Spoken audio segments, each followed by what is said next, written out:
Telugu Desam, BJP, జనసేనకు సంబంధించి పొత్తైతే ఖరారైపోయింది. వీళ్ళ ముగ్గురు కలిసి ఆంధ్రప్రదేశ్ లో రాజకీయాన్ని చేయబోతున్నారు. రానున్న 45 రోజుల్లోనే ఎలక్షన్ ఉండబోతోంది. ఎలక్షన్ కి వీళ్ళు వెళ్ళటం కూడా ముగ్గురు కలిసే వెళ్తారు.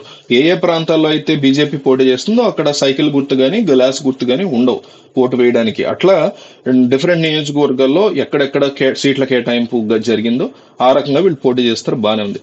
అయితే ఆంధ్రప్రదేశ్ ప్రజలు 2014లో ఇదే పొత్తుకి మేము ఓటేశాం కదా, మీరు మమ్మల్ని గెలిచిన తర్వాత అన్యాయం చేశారు కదా, పోలవరం కానీ కేంద్రానికి సంబంధించి పోలవరం కానీ లేకపోతే ఇంకొకటి కానీ అన్యాయం చేశారు కదా అని ప్రశ్నించేటువంటి డేంజర్ ఉంది. ఇదొక్కటే వీళ్ళకు ఉన్నటువంటి బిగ్గెస్ట్ నెగిటివ్. ఎందుకంటే 2014 మ్యాజిక్ ని రిపీట్ చేయడం తేలికే.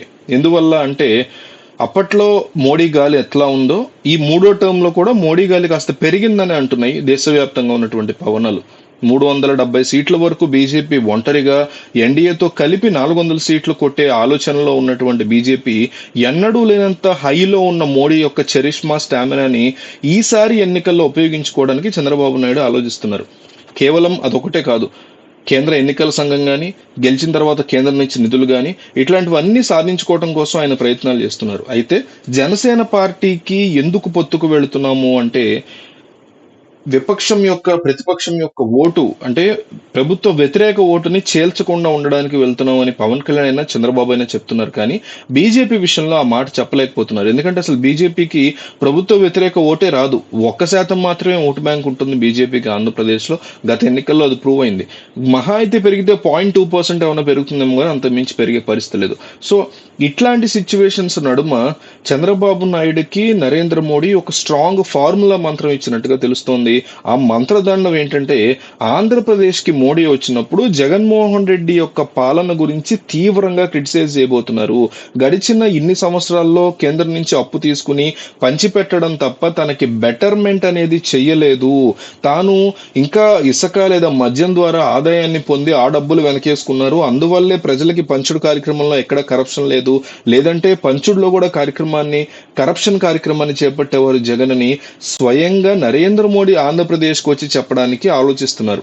ఈ రకమైనటువంటి ఒక గొప్ప ఫార్ములాతో వీళ్ళు రంగంలో దిగుతున్నారు. అంటే కేవలం ఒక ఫార్మాలిటీగా పొత్తు పెట్టుకోవడం కాదు, నరేంద్ర మోడీతో కూడా జగన్ ని చాలా స్ట్రాంగ్ గా తిట్టించాలి అనుకున్న చంద్రబాబు నాయుడుకి మోడీయే ఈ రకమైనటువంటి ఫార్ములాని ఇచ్చినట్టుగా తెలుస్తోంది. ఎందుకంటే ఏపీ ప్రజలు ఖచ్చితంగా మీరు జగన్ యొక్క విధ్వంసకర పాలనని ముగిస్తామని చెప్తున్నారు, దానికోసం జనసేనతో కలుస్తామని చెప్తున్నారు, అంతవరకు యాక్సెప్ట్ చేస్తాం. కానీ బీజేపీతో ఎందుకు కలుస్తున్నారు? 2014లో ఇదే మోడీ తిరుపతి వచ్చి ప్రత్యేక హోదా గురించి చెప్పారు, తిరుపతిని ఢిల్లీగా మారుస్తామన్నారు, పోలవరాన్ని పూర్తి చేస్తామన్నారు. ఇట్లాంటి మోడీ ఈ రోజు ఆంధ్రప్రదేశ్కి వస్తే మీరు మళ్ళీ వాళ్ళతో ఎట్లా పొత్తు పెట్టుకుంటారు అంటూ కూడా జనం ప్రశ్నించే డేంజర్ ఉండడంతో ఈ రకమైన ఒక కొత్త ఫార్ములాని వీళ్ళు తెర మీదకి తీసుకొస్తున్నట్టుగా తెలుస్తోంది. ఈ ఫార్ములా నిజంగా వీళ్ళకి గెలుపునిస్తుందా లేక రివర్స్ అయ్యి మళ్ళీ జగన్నే గద్దెనెక్కిస్తుందా అనేది మీరు చెప్పండి కామెంట్ లో. ఆంధ్రప్రదేశ్ ప్రజలు ఈ ఎన్నికల్లో ఎవరికి ఓటు వేయబోతున్నారు అనేది రాజకీయంగా మీకున్న పరిజ్ఞానాన్ని ఉపయోగించి కామెంట్ చేయండి.